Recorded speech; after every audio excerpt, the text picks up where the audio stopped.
So yun, what's up mga boss? Ngayong araw na to ay maglilinis tayo ng motor dahil nga wala na tayong pasok at last day na natin kahapon.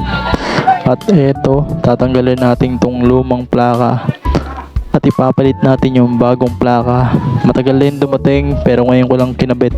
At medyo nahirapan pa nga dito tayo sa pagtanggal dahil nga wala tayong tools at mano-mano lang gamit ng kamay, pero tanggal din natin.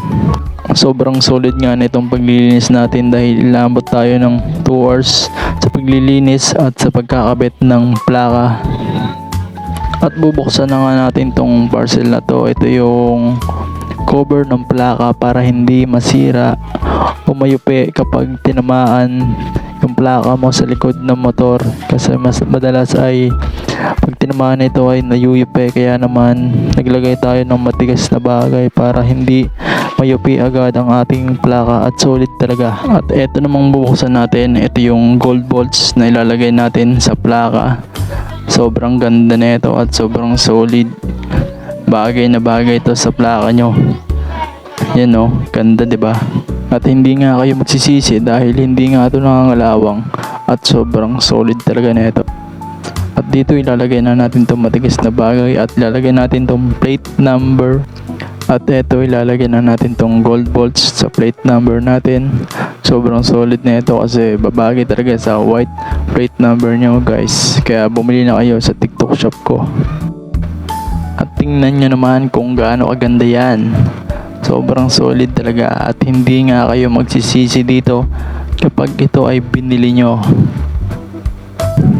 At ito nga yung cover natin na sa likod ng plaka para hindi nga mayupi kung tamaan man ito ng matigas na bagay, at kung ano, para maprotektahan at hindi siya mayupi agad ng lupa.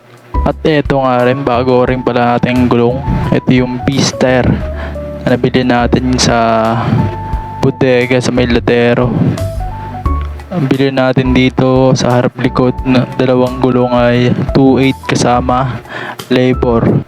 Yung motor naligo na pero yung may-ari hindi pa. Aray ko. Biro lang, naligo na ako dyan. At eto na nga, pagkatapos maligo ay aalis naman tayo at maghahatid tayo ngayong araw. At shoutout nga pala sa mga supporters natin dyan, sa lagi nagsishare at nagla-like at nagko-comment, at thank you sa lahat. At sana sipagi na tayo at palagi tayo mag-upload. Sana lang at hindi tayo tamarin nga no, kasi nga sobrang hirap talaga mag-edit at mag-record. Ang daming botchacha poreche. At ready na nga tayo at paalis na tayo dahil malalate na tayo. Kapag tayo na late, yari tayo. At ayun nga, pupunta na tayo sa ating destination at sobrang init nga dahil nga 11 na ng tanghali. At nandun nga sa kabila at tumawid na nga tayo. Buti na lang hindi pa tayo late, dahil kung tayo late, yari na naman tayo kay bossing. At maghahatid na naman tayo sa ngayon dahil nga wala tayong pasok at bukas pa yung pasok natin sa bagong trabaho. Hindi pa tayong sisimulan no, kaya maghahatid sundo mo tayo ngayong araw. At ito nga pala yung Pure Gold, always panalo.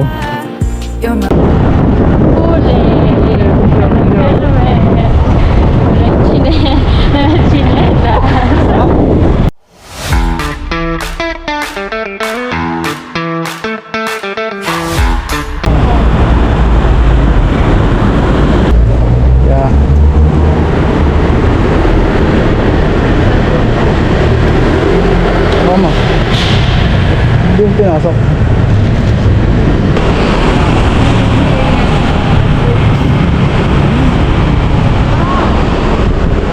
Bye.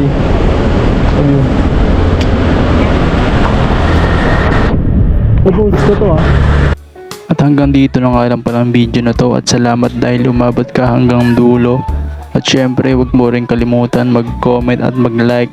At syempre, mag-share ng ating video. At abangan mo rin ang mga susunod ng ating video na i-upload. Kaya salamat sa inyo mga boss.